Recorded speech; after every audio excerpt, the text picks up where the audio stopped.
ଜୀବନ ଏକ ପ୍ରଶ୍ନ ଏବଂ ଆମେ କିପରି ଜୀବନ ବିତାଇବା ତାହା ଆମର ଉତ୍ତର। ଆପଣ ସଫଳତା ଅପେକ୍ଷା ବିଫଳତା ଠାରୁ ଅଧିକ ଶିଖିପାରିବେ। ନିଜ ଉପରେ ଆତ୍ମବିଶ୍ୱାସ ଥିବା ବ୍ୟକ୍ତି ଅନ୍ୟମାନଙ୍କୁ ଆତ୍ମବିଶ୍ୱାସ ଲାଭ କରେ।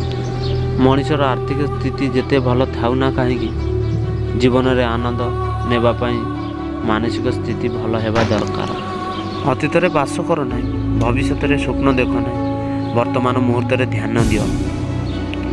ତୁମେ ତୁମର ଚିନ୍ତାଧାରା ବଦଳାଅ, ଏ ଦୁନିଆ ଆପେ ଆପେ ବଦଳିଯିବ। ଭଲ ବହି ଏବଂ ଭଲ ଚେହେରା ସମସ୍ତେ ପଢ଼ିପାରନ୍ତି ନାହିଁ। ଜିତି ବାହାରିବା ନିଜର ଭାବନା ଉପରେ ନିର୍ଭର କରିଥାଏ। ଯଦି ତୁମର ଏକୁଟିଆ ଚାଲିବାର ଶକ୍ତି ଅଛି ତ ଜାଣିନିଅ, ଦିନେ ତୁମ ପଛରେ ଭିଡ଼ ଜମା ହେବ। ପଇସା ପାଖରେ ଥିବା ବେଳେ ଦୁନିଆ ଲୋକଙ୍କୁ ଚିହ୍ନିଲି, ଆଉ ପଇସା ନଥିବା ବେଳେ ନିଜ ଲୋକକୁ ଚିହ୍ନିଲି। ମନେ ରଖ, ଯଦି ତୁମେ ଜଣେ ଭଲ ମଣିଷ ତାହେଲେ ତୁମେ ତାଙ୍କୁ ନୁହଁ, ସେମାନେ ତୁମକୁ ହରାଇବେ। ଆମ ମନପସନ୍ଦର ଖାଦ୍ୟ ଆମ ପାଇଁ ଦୁଇଟି ଜିନିଷ କରେ। ଆମ ଶରୀର ରୋଗ ଭଲ କରେ, ଆମ ଶରୀର ପାଇଁ ରୋଗ ତିଆରି କରେ।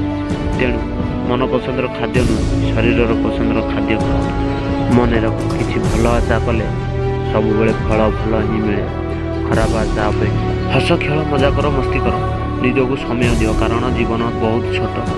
ତୁମେ କିଛି ବି କରିପାରିବ, କିନ୍ତୁ ମୁଖ୍ୟ କଥା ଖୁସିରେ ରହିକି କର।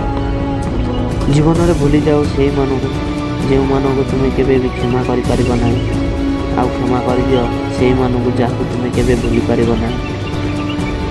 କିଛି ସମୟ ଚୁପ୍ ରହିକି ଦେଖ, କିଛି ପ୍ରଶ୍ନର ଉତ୍ତର ଆପେ ଆପେ ମିଳିଯିବ। ଏ ଜୀବନ ଆମକୁ ଯାହା କିଛି ଦିଏ ତାଠୁ ଖୁବ୍ ଅଧିକ ଆମଠାରୁ ନେଇଥାଏ। ନିଦ ଆଉ ନିନ୍ଦକୁ ଯେଉଁ ମଣିଷ ଜିତିଯାଏ, ସେହି ମଣିଷକୁ କେବେ କଷ୍ଟ ହରାଇ ପାରିବ ନାହିଁ। ଭାଗ୍ୟ ଉପରେ ଯେତେ ବିଶ୍ୱାସ କରିବ ସେ ତୁମକୁ ସେତେ ନିରାଶ କରିବ, କିନ୍ତୁ କର୍ମ ଉପରେ ବିଶ୍ୱାସ କଲେ ସେ ତୁମକୁ ତା'ର 2 ଗୁଣ ଅଧିକ ଫଳ ଦେବ। ଯଦି ତୁମେ ନିଜ ଖରାପ ସମୟରେ ନିଜକୁ ସମ୍ଭାଳିବା ଶିଖିଗଲ, ତାହେଲେ ଜାଣିନିଅ କି ତୁମେ ନିଜ ଜୀବନରେ ଜିତିବା ଶିଖିଗଲ। ମୁଁ ସ୍ୱାର୍ଥପର ନୁହେଁ, ବାସ୍ ମୋର ସେଇମାନଙ୍କ ଠାରୁ ଅଲଗା ହେଇଛି ଯେଉଁମାନଙ୍କ ଠାରୁ ମୋର ଆବଶ୍ୟକତା ନାହିଁ।